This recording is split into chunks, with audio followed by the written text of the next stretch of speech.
Welcome to the Business Spotlight. I'm Christy Davis, and I'm a certified executive coach with Leadership and Action Coach North Texas.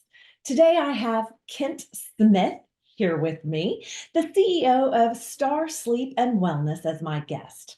Today, we're going to talk a little bit about his business, journey to business ownership, challenges, best practices, and a sneak peek into what it's really like to build a business and operate it.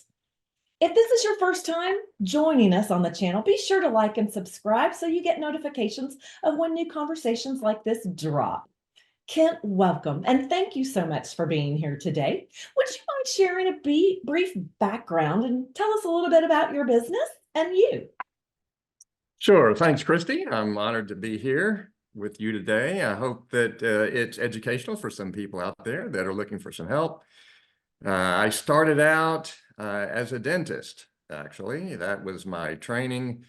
Before that, I got an accounting degree, but after that, I felt like I needed to at least know something about business and numbers, et cetera, if I was going to create a successful healthcare business. So I became a dentist.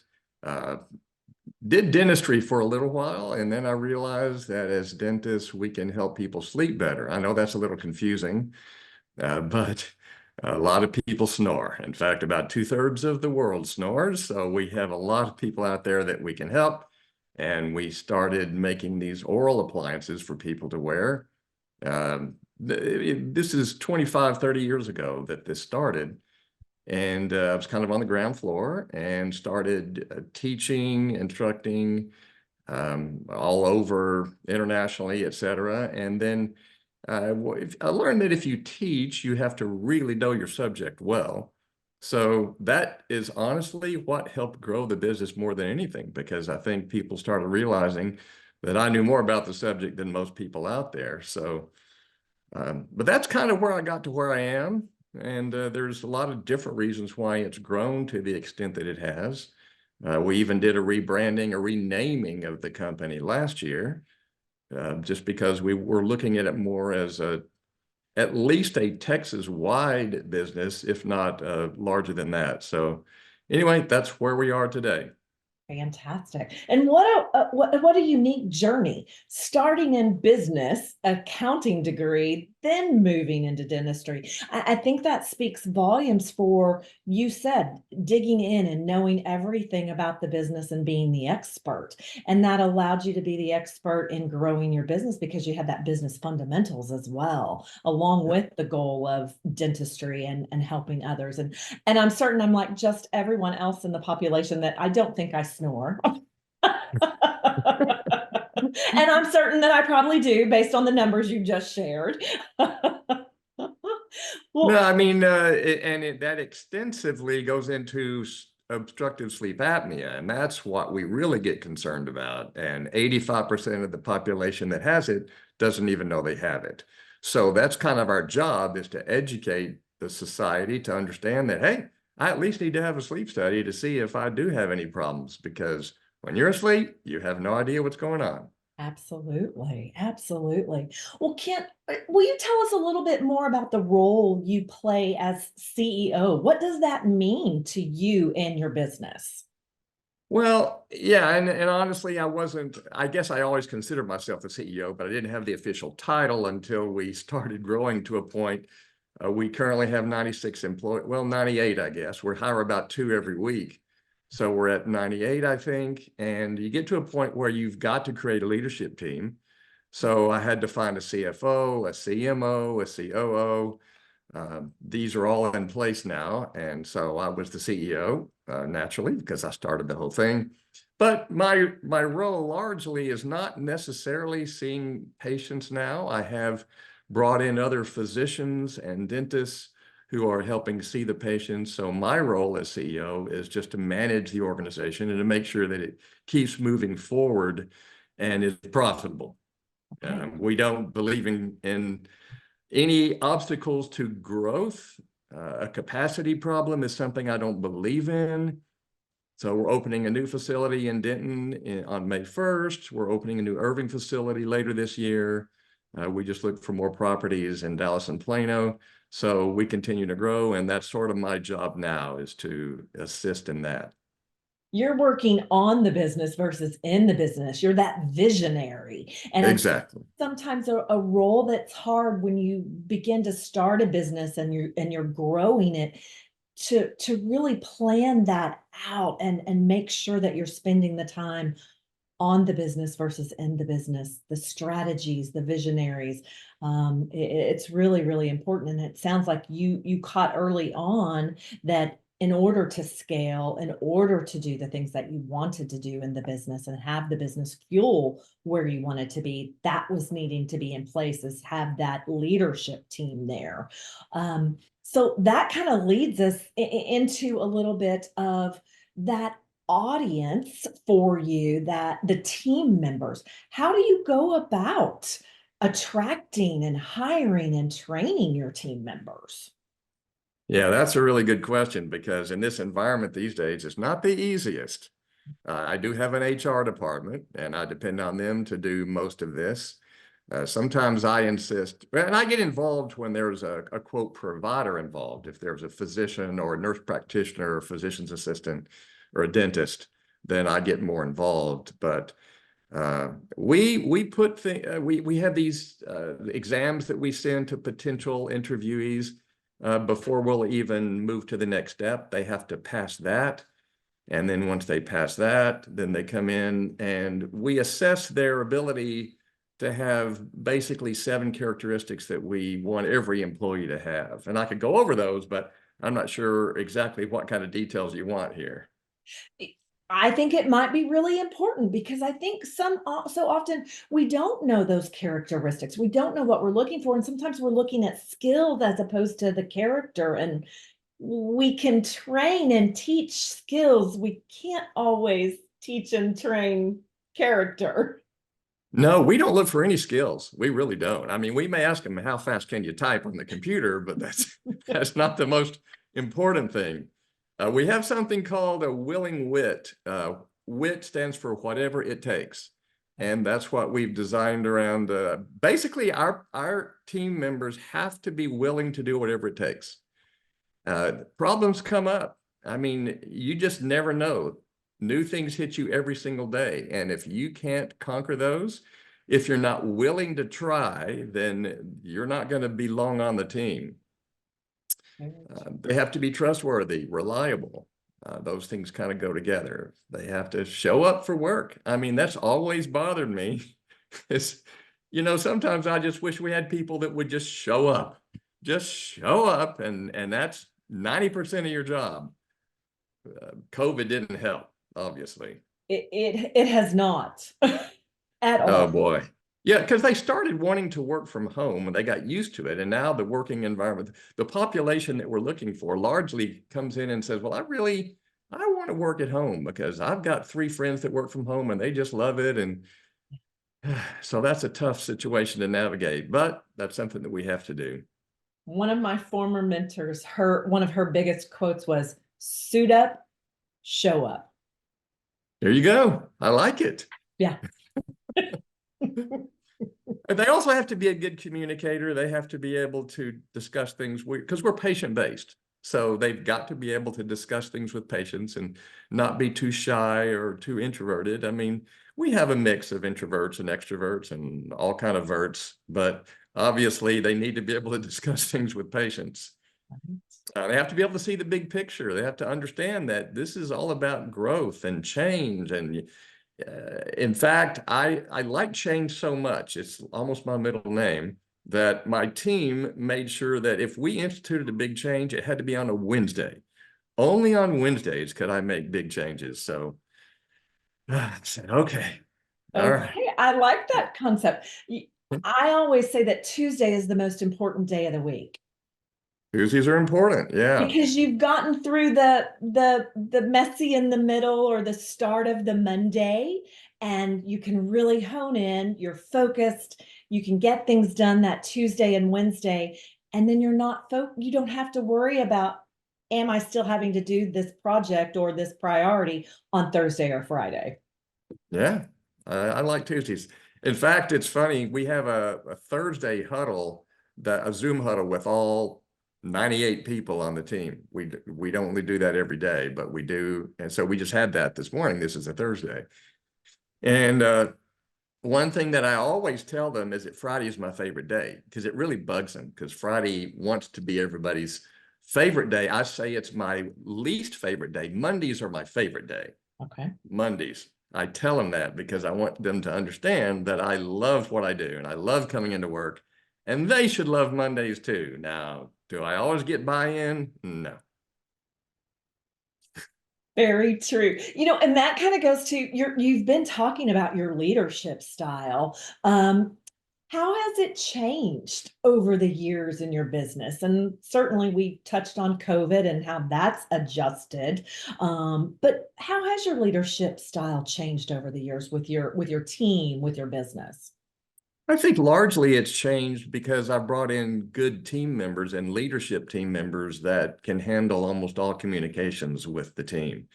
So they have to go through several steps before they get to me. It's not that I mean, I have an open door, they can come to me, but they understand that they have directors and then they have the different levels that they need to get through to really get to me. However, um, a lot of times in businesses, people say, well, micromanaging is awful.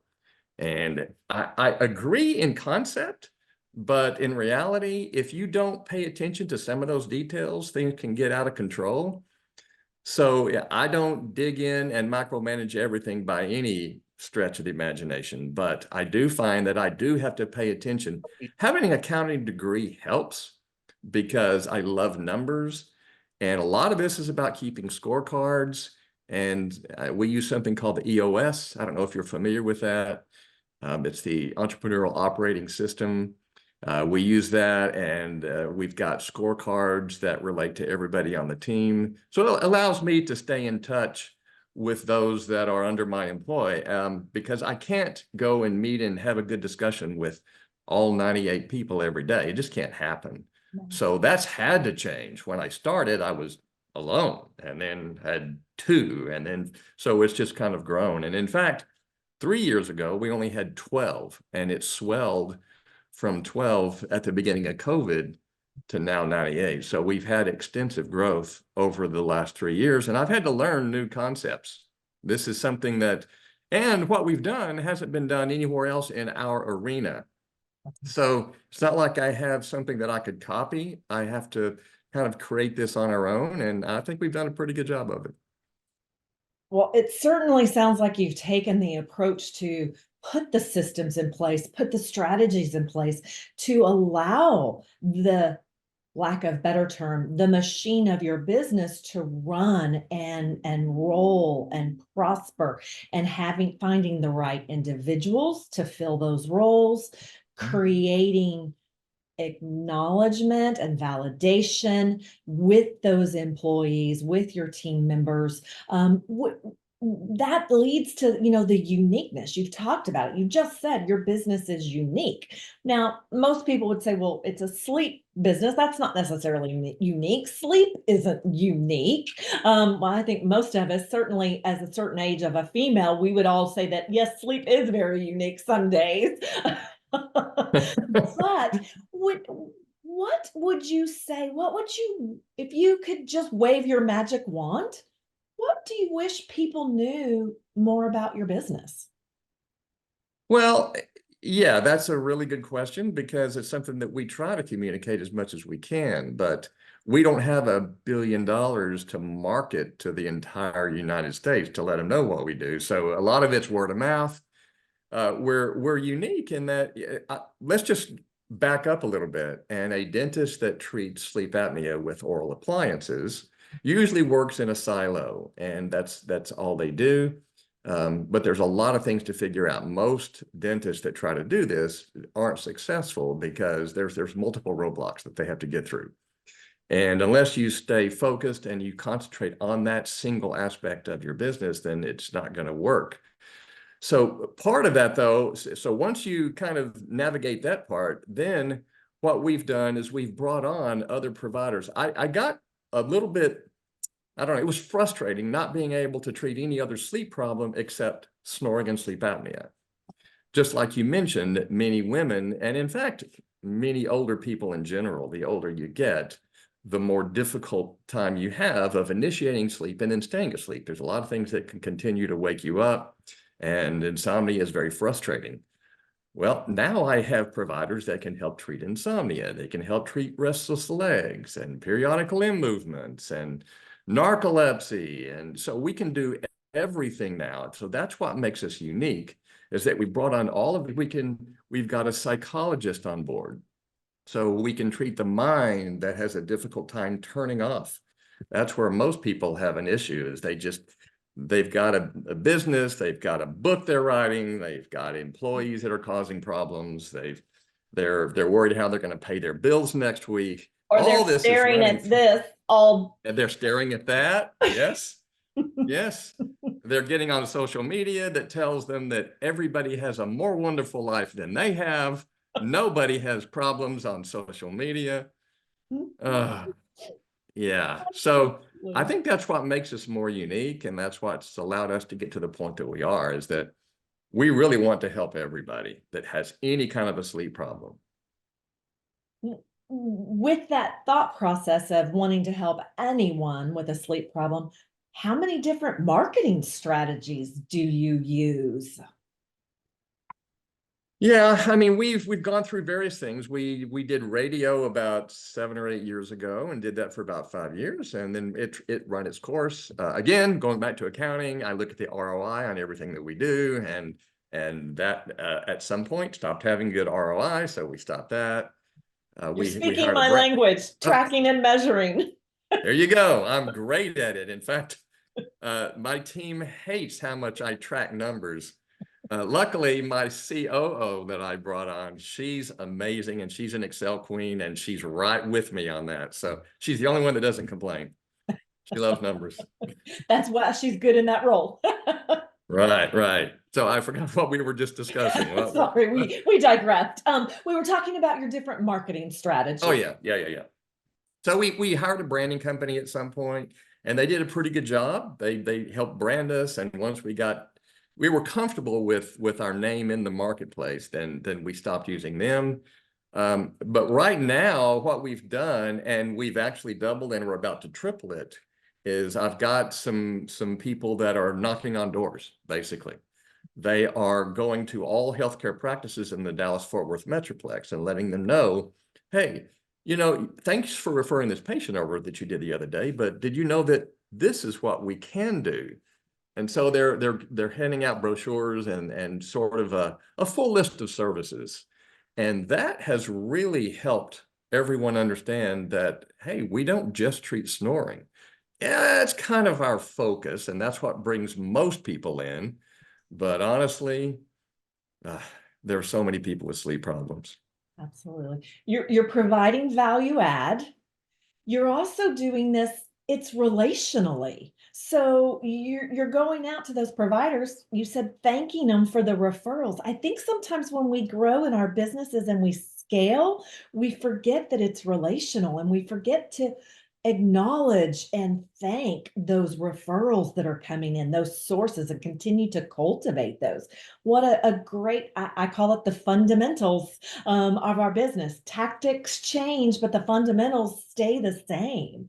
What a great approach. And I think a nugget that our listeners should pay attention to, because you are very successful. You just said how much you've grown in a short period of time, when many businesses have scaled back and have not seen the growth. So I applaud you for, again, it goes back to your tracking and measuring. You've got systems in place that you're able to look at, see, make fine tunes, make adjustments, course correct, and continue down that vision that you have for your business. I applaud you for that.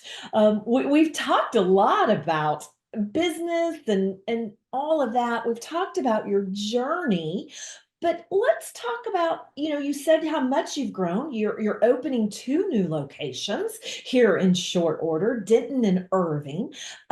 Where do you Where do you see your business in the next 5 years? You know, it's interesting that you say that because that's part of the EOS system that I mentioned is developing a 10-year plan, a 3-year plan, a year plan, a 3-month plan, and a weekly plan. So we go out and we create a 10-year plan, and then from that we know where we need to be in 3 years, which will then allow us to get to 10 years and then a year, you know how that works. So in 5 years, I mean, I'm already kind of in a management position where I don't really see patients. In healthcare, there are what we call MSOs and DSOs. There are corporate structures that come in and buy up healthcare companies. So I don't know what the future holds. At some point in the future, there's a chance that someone will come in, say, you know what, you have a very profitable, great company, would like to purchase you. So that could happen at some point, but I'm not looking for that to happen right now. I think in 5 years, we'll probably have, right now we have 5 locations. We plan on opening 1 or 2 every year. So in 5 years, we might have 12 locations. At least that's our dream. That's where we'd like to go. Hopefully we get there, but we meet every week for 90 minutes to discuss these things. I know a lot of businesses feel like they waste time with meetings, and meetings aren't productive and they're not fun and people hate them. Um, Ours aren't that way. Fantastic. And it's probably because you have a purpose to the meeting. There's structure to the meeting. There's a defined start and a defined finish time for the meeting. Yep. And Yep. there's things that are going to be accomplished. It's not just a meeting to meet. All right. Anyone got anything they want to discuss? No, no, that's not going to work. Exactly. And you were speaking to Action Coach. One of the things that we look at when we're coaching entrepreneurs, business owners, things of that nature, we look for that end game. Is it that you want to sell your business? What's your exit plan? We coach to that because that passion, it may be to buy another business, it may be to retire and have that residual income. It can look a multitude of different ways, but making sure that there is that plan of when you want to exit your business. And it may not be that you sell it, it may just be that you put a general manager or you put a new CEO in place that is still, and you are recouping the rewards for your hard work of the time and energy that you spent in your business. Yeah, I sold my dental business about 2 years ago, which I still kind of hung on to. Finally decided to just sell that. And it was something that I had grown and built, and it, you know, it was something that I started, and that's why there was a delay. It's kind of tough to sell the thing that you've Emotional. grown, yeah, there was an emotional attachment, but I did it, so I know I could do it again. But yeah, you're right. I do need an exit plan, and I go back and forth in my head. What is that exit plan going to be? It's going to be either a sale or, like you said, putting everybody in place just so that I can continue to get enough income to last the rest of my life. So who knows? Don't And know go yet. And fuel that next passion, because I think I read that you're an author. well, that's true too. Yes. And that is what I want to do more of. Written 2 books. I'm trying to finish a third, but this business keeps getting in the way. Yeah. We have certainly covered a lot of background and work in our conversation today. And for those of you watching, again, I really encourage you to come back, save this, re-listen to it. There's going to be lots of nuggets that you'll hear a different way when you listen to it the second, third, or fourth time. But as we begin to wrap up, Ken, I just have a few rapid fire questions, quick top of the mind things.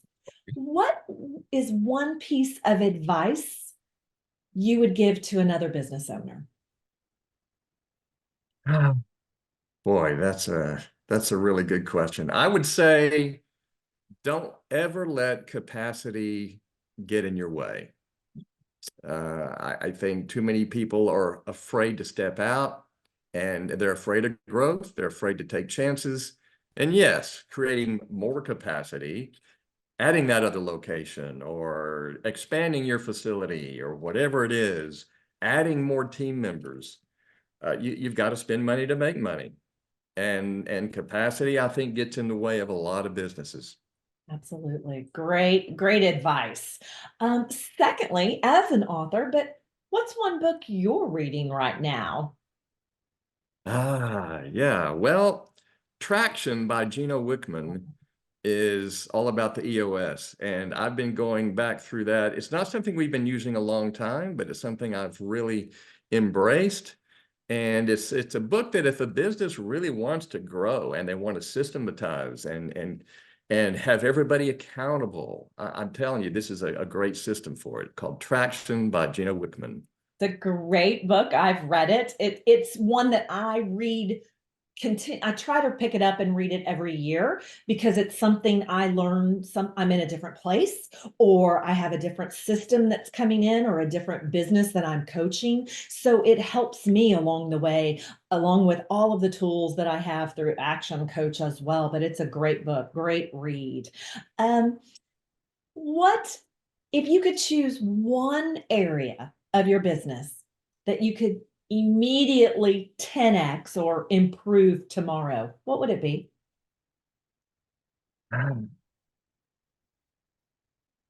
It would probably relate to our biggest struggle is hiring and finding the best people we can find. And that is currently our capacity problem. I mean, that's we've got the facilities. We're booking out sometimes 2 months with patients, which is not good, but it's because of personnel.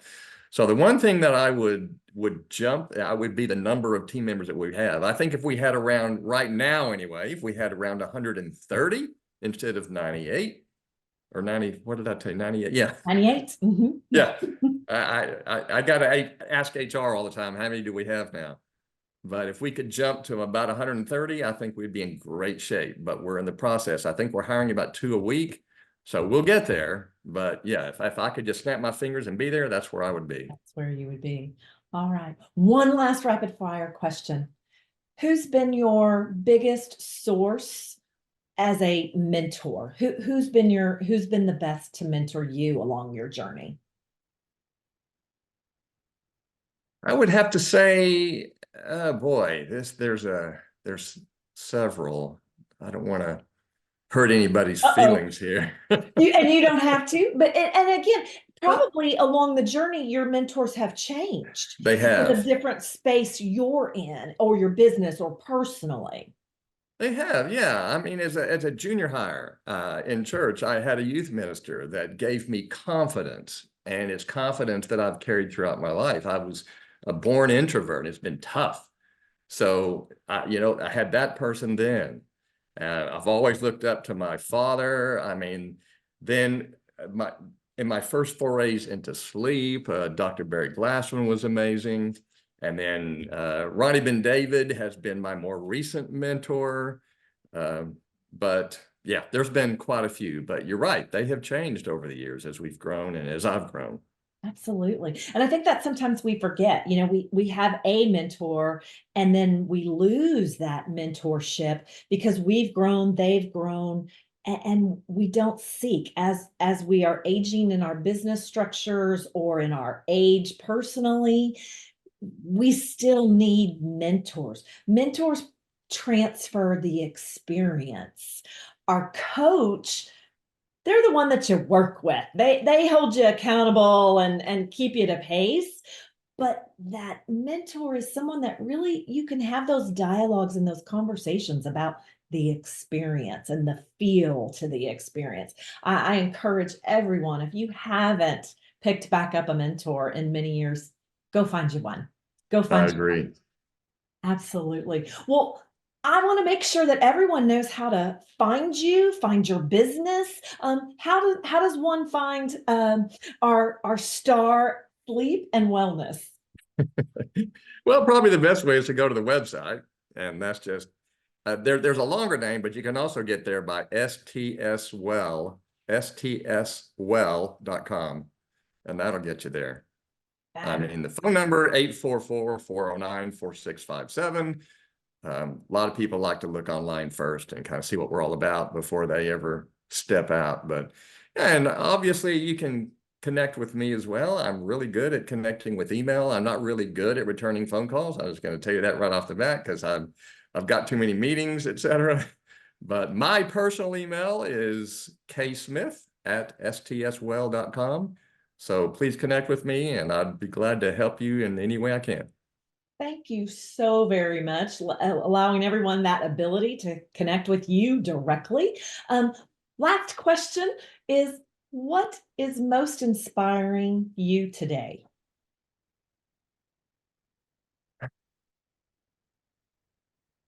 Probably my family. I have four daughters. They're fully grown now, but they're big fans of the practice, and they love to see how well we do. And I love to see their gratification and their love means more to me than anything I could do in business. And I'm never going to minimize their impact on my willingness to continue this journey and to grow. And at some point it's going to be over, but I can't see me retiring for another 20 years or so. It's just Oh, not in me. I love to hear the fact that the retirement, because retirement looks different in 2024 than it did in 1957. I Um, think the retiring age of 65 is ridiculous.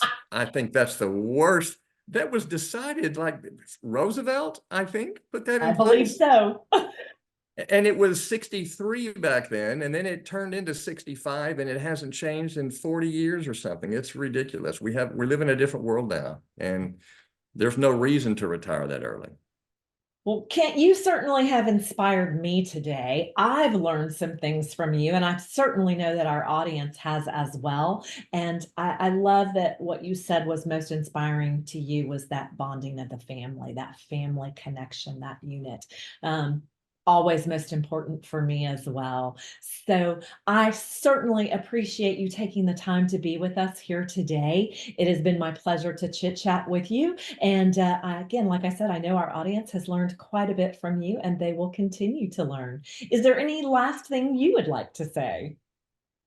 I just think you just don't be scared. Don't think, everybody fails. And if you wonder if your business can grow, can double in the next year, can triple in the next few years, it can.